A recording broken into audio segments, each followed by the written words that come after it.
Kita berjumpa lagi dalam perikop untuk hari ini. Hari ini kita membaca dari Matius 14 ayat 22 sampai 33. Judul perikop: Yesus berjalan di atas air. Sesudah itu, Yesus segera memerintahkan murid-muridnya naik ke perahu dan mendahuluinya ke seberang. Sementara itu, ia menyuruh orang banyak pulang. Dan setelah orang banyak itu disuruhnya pulang, Yesus naik ke atas bukit untuk berdoa seorang diri. Ketika hari sudah malam, ia sendirian di situ. Perahu murid-muridnya sudah beberapa mil jauhnya dari pantai dan diombang-ambingkan gelombang karena angin sakal. Kira-kira jam 3 malam, datanglah Yesus kepada mereka berjalan di atas air. Ketika murid-muridnya melihat dia berjalan di atas air, mereka terkejut dan berseru, "Itu hantu!" Lalu berteriak-teriak karena takut. Tetapi segera Yesus berkata kepada mereka, "Tenanglah, aku ini, jangan takut." Lalu Petrus berseru dan menjawab dia, "Tuhan, apabila Engkau itu, suruhlah aku datang kepadamu berjalan di atas air." Kata Yesus, "Datanglah." Maka Petrus turun dari perahu dan berjalan di atas air mendapatkan Yesus. Tetapi ketika dirasanya tiupan angin, takutlah ia dan mulai tenggelam, lalu berteriak, "Tuhan, tolonglah aku." Segera Yesus mengulurkan tangannya, memegang dia dan berkata, "Hai orang yang kurang percaya, mengapa engkau bimbang?" Lalu mereka naik ke perahu dan angin pun redalah. Dan orang-orang yang ada di perahu menyembah dia. Katanya, "Sesungguhnya Engkau anak Allah." Demikianlah sabda Tuhan.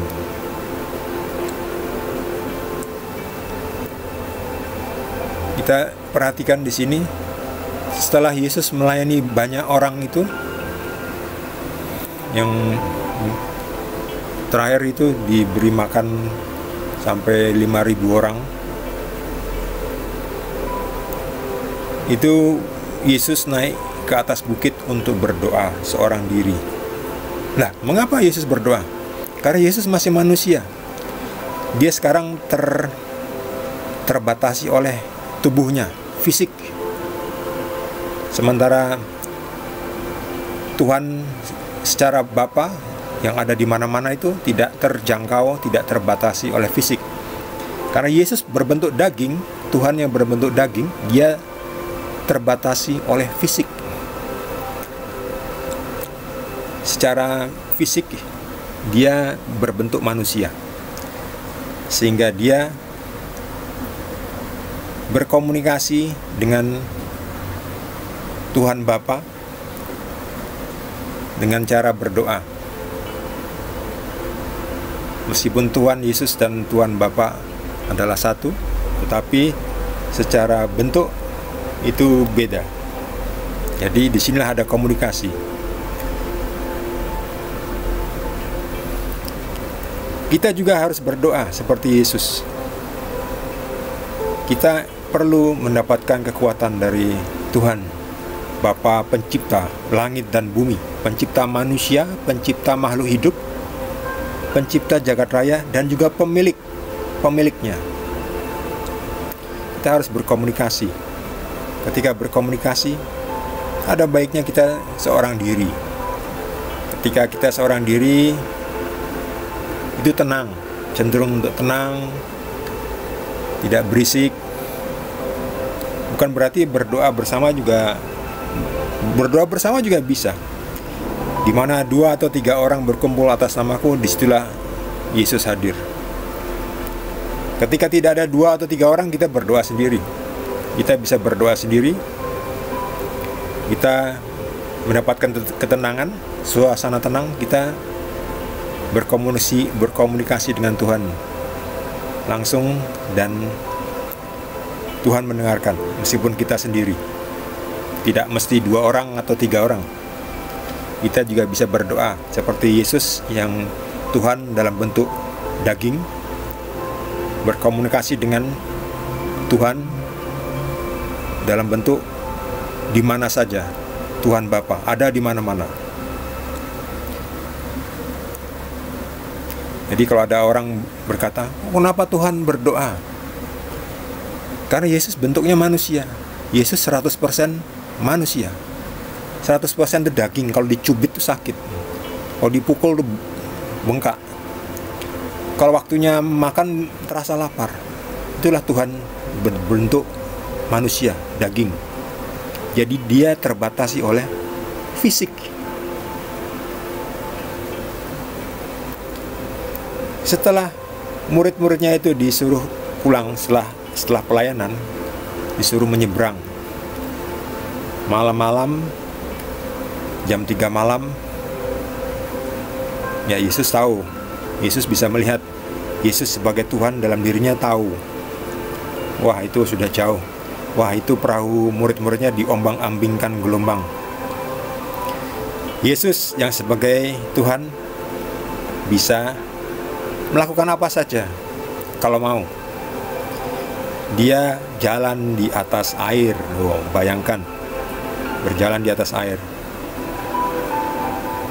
Inilah salah satu bukti bahwa Yesus adalah Tuhan, 100% Tuhan. Siapa coba yang bisa berjalan di atas air dengan mudahnya, tanpa trik seperti tukang sulap, hanya trik-trik. Yesus tidak pakai trik. Yesus memakai kuasanya sebagai Tuhan. Ya tentu ketika melihat seseorang berjalan di atas air itu kan hal yang tidak wajar ya, suatu hal yang aneh. Makanya murid-muridnya berseru, itu hantu. Karena takut, wajar. Secara manusia, naluriah itu terus, wah agak takutnya. Siapa itu? Kalau belum tahu itu Yesus, mereka ketakutan. Tapi setelah tahu bahwa Yesus bilang, jangan takut, ini aku. Lalu Petrus, waduh, senang sekali melihat, oh itu Tuhan. Wah, kalau engkau itu, jadi di sini Petrus ingin mengetes apakah itu benar-benar Yesus. Kalau bukan Yesus kan pasti ketika disuruh mendekat, Petrus akan tenggelam, tidak bisa, karena itu cuma trik.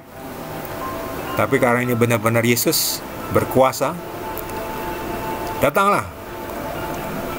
Petrus pertama-tama yakin. Petrus turun dari perahu dan benar-benar bisa berjalan di atas air karena kuasa Yesus. Karena Yesus memberikan kuasa.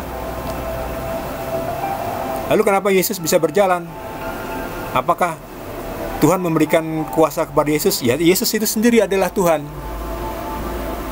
Makanya Yesus bisa berjalan di atas air.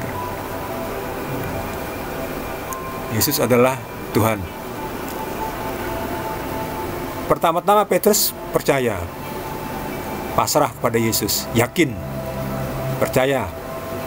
Tapi kembali lagi, setiap rasa kekhawatiran, ketakutan itu menghilangkan hubungan dengan Tuhan, atau paling tidak mengurangi. Di mana orang tidak percaya, Tuhan tidak bisa melakukan mukjizat. Harus percaya. Ketika terasa ada tiupan angin, konsentrasi Petrus berkurang.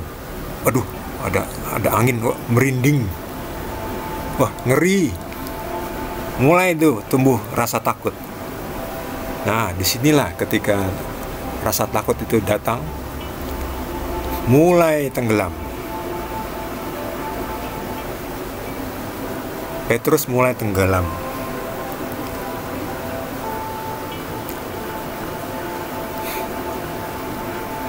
Hai orang yang kurang percaya. Nah, ini yang menyebabkan Petrus tenggelam itu, kurang percaya. Kita juga kalau kita kurang percaya, atau bahkan kalau kita tidak percaya, itu susah dibantu oleh Tuhan. Orang-orang di kampungnya Yesus tidak percaya kepada Yesus. Ini kan hanya anaknya Maria, anak-anaknya tukang kayu. Mereka tidak percaya bahwa Yesus adalah Mesias. Akhirnya tidak banyak mukjizat yang dilakukan Yesus di kampungnya. Mengapa engkau bimbang? Mengapa engkau bimbang? Ya, ini manusia ya. Manusia itu karena kita hidup dalam daging ya. Makanya perlunya di sini kita hidup dalam roh itu supaya kita tidak bimbang. Sebab kalau kita hidup dalam daging hanya karena penglihatan, itu nanti ada penglihatannya sudah berubah, kita udah kehilangan pegangan. Contohnya kalau kita semangat, hidup kita semangat, tapi semangatnya karena apa? Semangatnya karena punya handphone baru, punya laptop baru, punya mobil baru, punya rumah baru, punya pacar baru, semangat. Nah, ketika kita kehilangan itu semua, yang fisik-fisik itu, yang duniawi itu, kita mulai tidak semangat. Karena kita mengandalkan hal-hal duniawi untuk kita bisa sukacita. Makanya kita perlu hidup dalam roh. Sebab ketika kita bersukacita, kita bersemangat, bukan karena alasan duniawi, maka sukacita kita itu akan langgeng, tahan lama, seumur hidup, bahkan sampai kita mati. Kita berada dalam kuat kuasa surgawi, rohani, karena kita hidup dalam roh. Roh kepada Yesus, bukan kepada roh gelap ya, tapi kepada Yesus. Roh Yesus.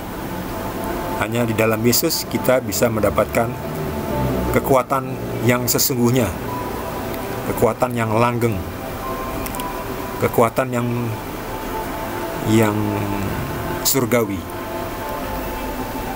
Mengapa engkau bimbang? Nah, di sini Petrus masih harus mendalami imannya,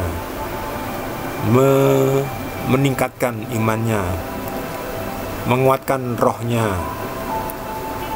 untuk mulai perlahan-lahan hidup di dalam roh, supaya sukacita kita langgeng, tahan lama, seumur hidup. Dan ketika mereka, Yesus dan Petrus naik ke perahu, angin pun redalah. Aneh ya, kok ada badai, begitu selesai, begitu Yesus selesai sampai di perahu, langsung reda. Yaitu kembali lagi, Yesus juga yang mengatur badai. Bukankah di sebelumnya Yesus meredakan badai? Diam, maka badai pun diam. Itu juga menunjukkan kembali lagi, membuktikan Yesus adalah Tuhan, penguasa yang empunya dunia, yang empunya langit dan bumi, yang menciptakan langit, bumi, angkasa, makhluk hidup, bumi dan isinya semua ini.